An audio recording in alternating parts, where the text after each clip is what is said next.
तो चैप्टर 4 है math class का एनसीईआरटी का डिटर्मिनेंट्स।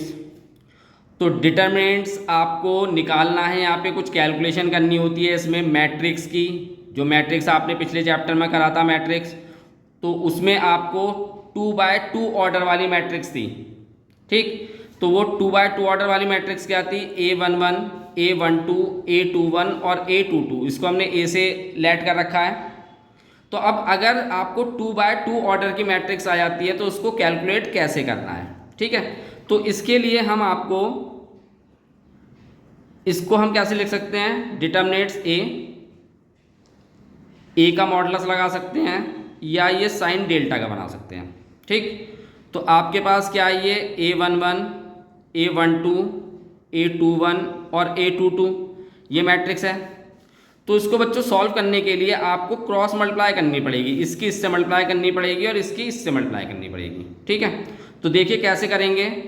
ए डिटर्मिनेंट्स निकालने हैं, तो A11 की मल्टीप्लाई करेंगे, A11 की मल्टीप्लाई करेंगे A22 से, फिर बीच में माइनस का साइन आएगा, फिर इसकी इससे मल्टीप्लाई करेंगे, A21 की मल्टीप्लाई करेंगे A12 से।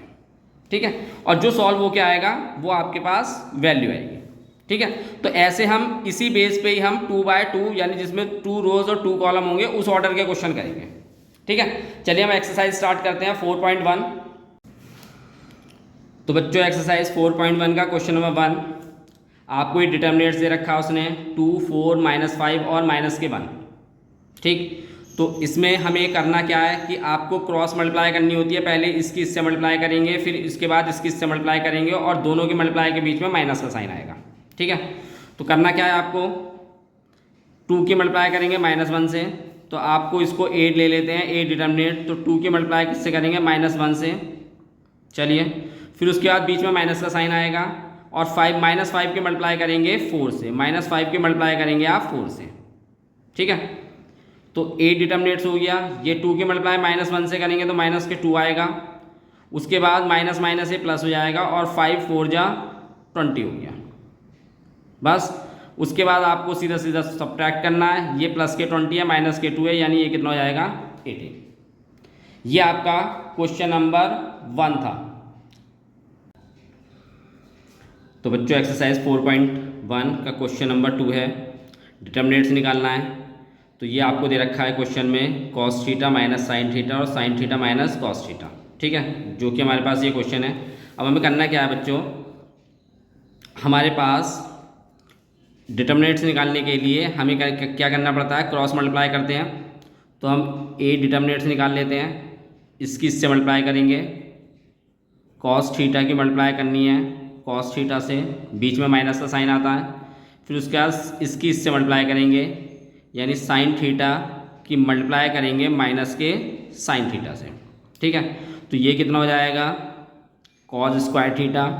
उसके बाद जो है माइनस माइनस प्लस हो जाएगा और साइन थीटा की साइन थीटा से मल्टीप्लाई करेंगे तो कितना हो जाएगा? Sine square theta. ठीक है, तो आपने एक फॉर्मूला पता होगा आपको, साइन स्क्वायर थीटा प्लस के कॉस स्क्वायर थीटा कितना होता है? 1।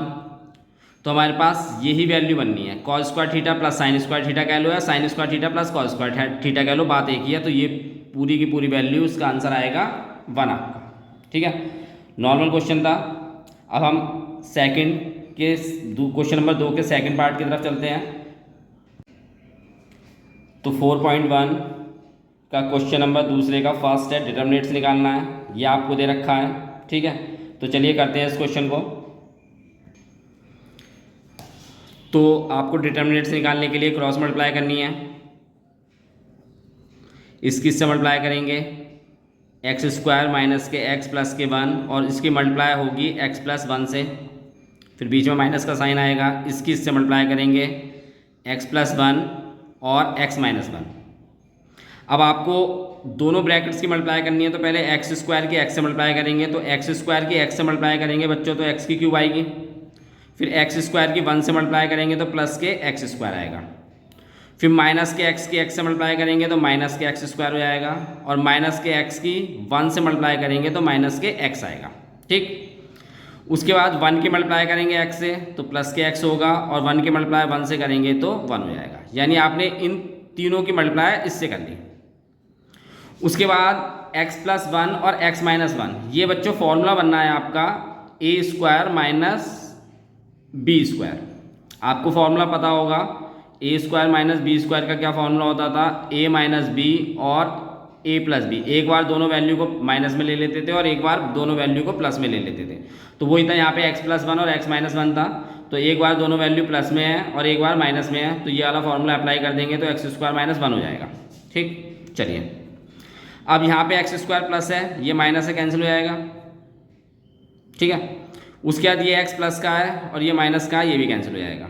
तो आपके पास बचेगा कितना, x³ प्लस 1, और इसके अंदर मल्टीप्लाई करेंगे तो माइनस के x² हो जाएगा, माइनस माइनस प्लस हो जाएगा। माइनस की इससे करेंगे तो माइनस के x² हो गया, इस माइनस की माइनस से करेंगे तो माइनस माइनस प्लस हो जाएगा, 1 बच जाएगा। x³ अब सही कर लेते हैं, फिर माइनस के x² आएगा और एक कितना हो गया बच्चों आपके पास 2।